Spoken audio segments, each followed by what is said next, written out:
In the name of Allah, the most gracious, the most merciful, my dear students, अस्सलाम वालेकुम।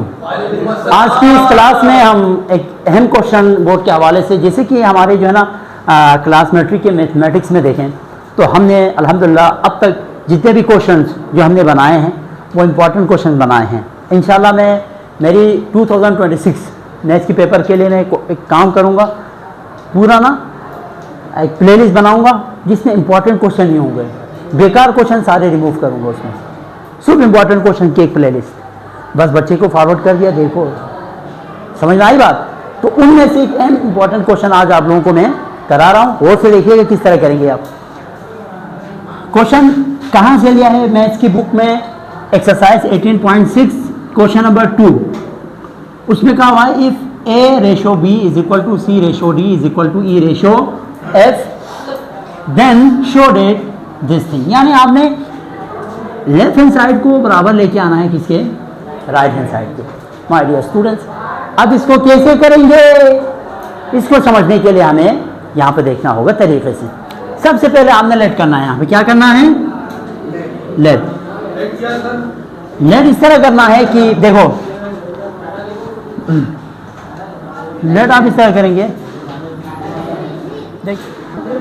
ए ratio B is equal to, देखो A ratio B का मतलब है A divided by D, C और D is equal to E और F. इसको हम लेट करेंगे के बराबर करेंगे। ये तो ऑलरेडी यहाँ पे मौजूद है, देखो ए रेशो बी का मतलब है A divided by B, C ratio D का मतलब है C divided by D, E ratio F का मतलब है A divided by F. Let क्या किया हमने? लेट ये किया कि इसको इक्वल किया किसके? के।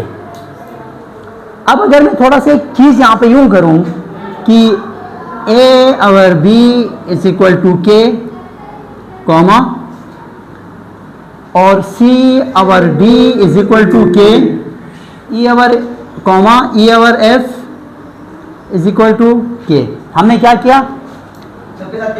हर एक को के बराबर कर दिया। ठीक है, आप कर सकते हैं, बीच में कॉमा लगाते हैं। ये स्टेप समझ में आया? क्योंकि देखो ये इज इक्वल टू सी और डी, इसका मतलब ही यही है, ये भी के बराबर है, ये भी के बराबर है और ये भी के बराबर है। ठीक है, अगर मैं एक और चीज करूं, ठीक है, अगर मैं एक चीज यहां पे ये करूं कि a is equal to b के,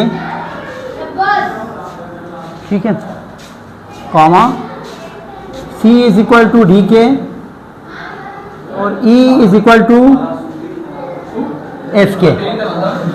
देखो इधर देखो, a is equal to b k, यानी हम इसमें मैंने क्या किया? b को इस साइड पे भेज दिया, b के को, d को इस साइड पे भेज दिया, d के, f को इस साइड पे भेज दिया, f के। असल काम तो आप स्टार्ट हुआ है। कैसे? देखें, और ये एक बात याद रखें, अभी किया क्या हमने?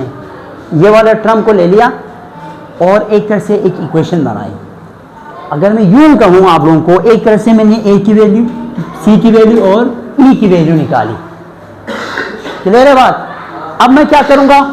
लेफ्ट हैंड साइड पहले इसको सॉल्व करूंगा, फिर राइट हैंड साइड को सॉल्व करूंगा। कैसे करूंगा? देखिए,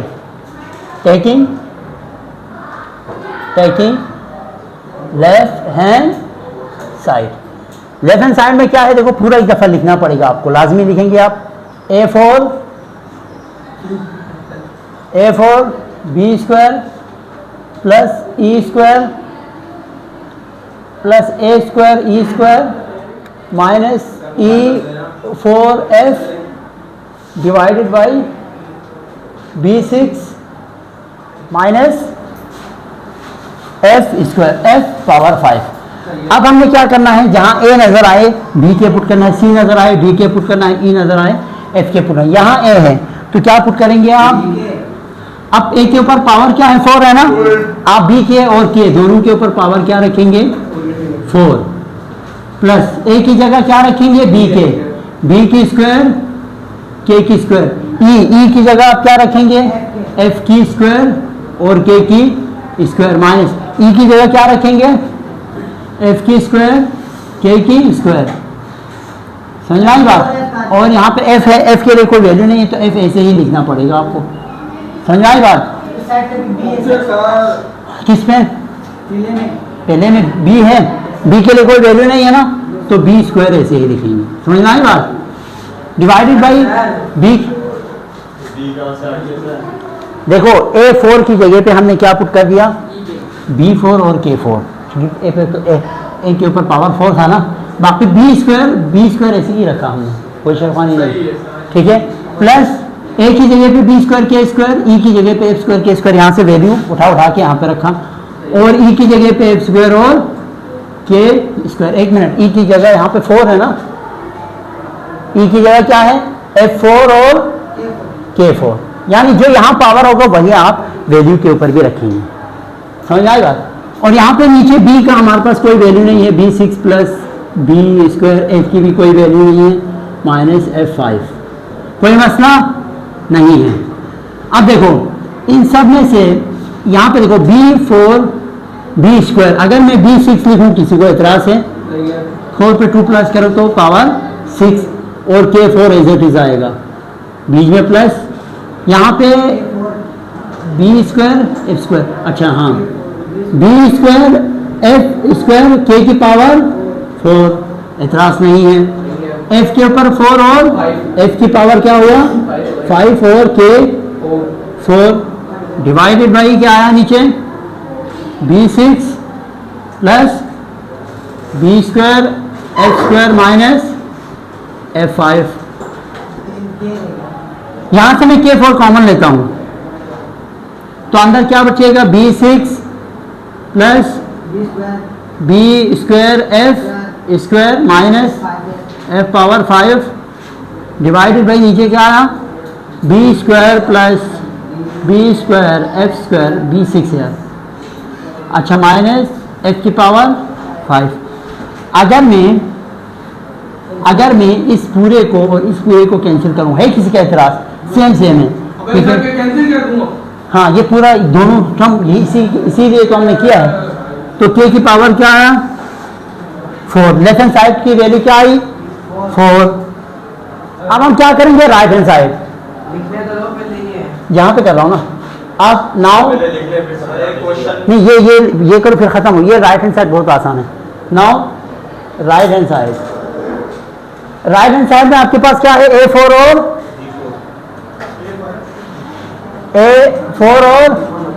B4, A की जगह क्या पुट करेंगे आप, A की जगह B की 4 और K की 4, डिवाइडेड बाई नीचे क्या आया, B की 4, B4 कैंसिल, तो क्या आया आखिर में K4।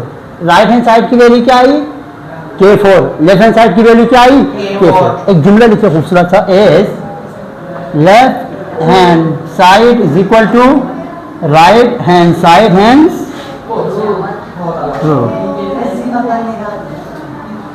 My dear students. हाँ कोई question, any question my dear students. इसका अगर कोई दूसरा पार्ट आपको मिलता है बुक के अंदर कोई एग्जाम्पल में से, वो आप होमवर्क करें, अपना ख्याल रखिएगा। अल्लाह हाफ़िज़।